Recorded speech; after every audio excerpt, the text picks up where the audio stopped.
Holistic view. There is a common tendency to isolate spiritual principles from politics, especially in these days of great intellectual power. Dreamers and visionaries are often brushed aside as people with their heads in the clouds, out of touch with stark realities. In so many ways, man has become wedded to the doctrine of self salvation, self achievement, and self dependence that, in the resultant excitement of great material achievements, he is in danger of forgetting the eternal truths upon which this entire universe exists and its future heritage depends. The bad habit of complaining against others, the conditions and slackness in sincere attempts, and the lack of love for himself and humanity, and man becomes a prey of vanity which subsists on false values. Man generally thinks falsely that he is unblemished and superior to others, and that others are blemished and inferior. The inevitable consequence is that he gets a perverted vision and loses the capacity for seeing and accepting truth. If a man develops an attitude of selfishness, he is liable to poison every good sight and tie. But if his attitude becomes one of helpfulness and understanding, he shall beautify every tie. Foes will turn into friends, problems will have their solutions, and man will have his salvation. Unfortunately, man thinks his gain in the loss of others, his progress in another's downfall, and his happiness in another's unhappiness. It is a tremendous mistake and a dangerous trend born out of indiscrimination and selfishness. The inspired visions of saints, mystics, and leaders in the religious education, social, economic, and artistic scene of every country have truly reflected the true aspirations of the people. From these visions was born the practical reality of everything which is recognized to be good in their way of life. And of course, everything that is discordant or bad is the outward result of individual and collective negative or evil thinking or beliefs. Many greatest saints have placed before the world the divine life gospel for the uplift of the individual and attainment of divinity in the end, which can be summed up in six succinct words: serve, love, give, purify, meditate, realize.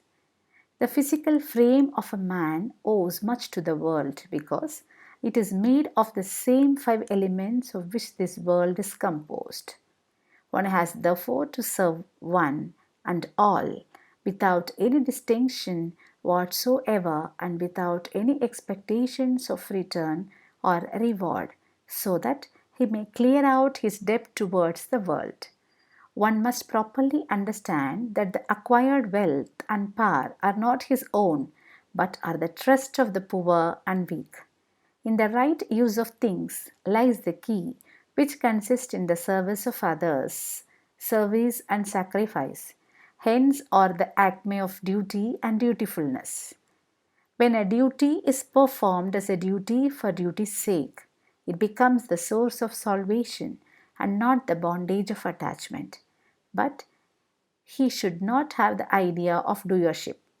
Hence, the service and performance of duty with a feeling of responsibility and pure heart without expectations, which is prompted by an inner sense of fellowship and unity, reduces attachment and destroys the sense of doership, and thus liberates the man.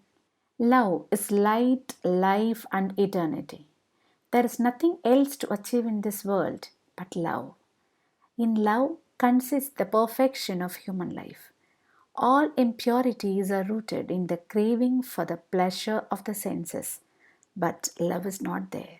Love is the nature of the beloved and the life of the lover. One must know that faith and love go together. because in the sense of unity resides love, and in the ending of desire is the dawn of love. Man has sincerely to understand that the outer form of action warranted by a given situation generally makes little difference to the love and sympathy in one's inner attitude.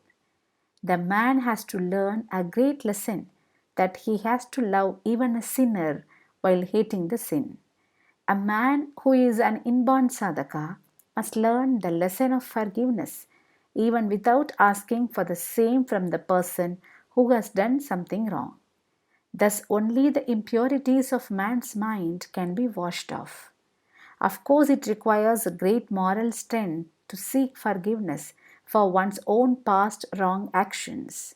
Only one who is truly repentant and who has realized that any satisfaction of the senses derived from evil propensities is bound to reap a harvest of evil and sorrow.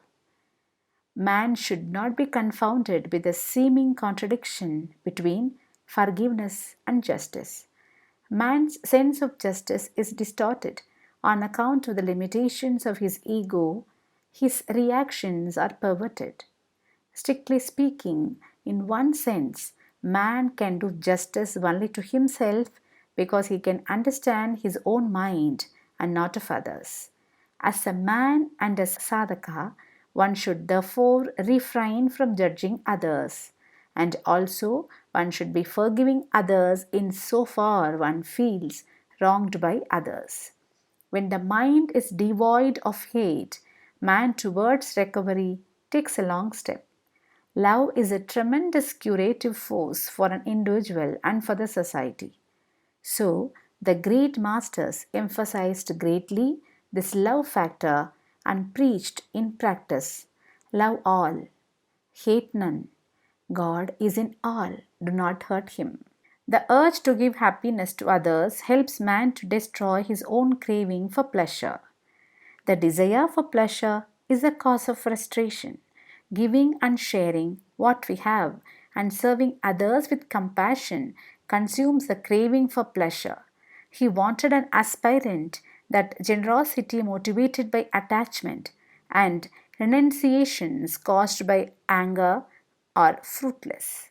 The truth is that the Supreme Giver is ours, but all the things she gives are she. Therefore, man should learn the lesson of giving and giving with happiness all the good that he possesses and not think that by giving he will lose. In fact, he will gain something which is divine and eternal. If the three mottos above, serve, love, and give, are properly understood and practiced by a man in his day to day life, he will find that his heart has become purified and he is living in a higher stage and better society. In fact, in the renunciation of one's rights and protection of rights of the others lies the secret of attainment. His mind becomes purified and then alone he is in a position to meditate and realize. This is the gospel of divine life, which is the need of the hour, and if we follow this, we shall be serving this world in a better way on its upward march. Then alone can there be Ramarajya. Let us march on this path with confidence and faith, with sincerity and strength, with devotion and dedication. May God and our beloved Guru Mahans bless us all.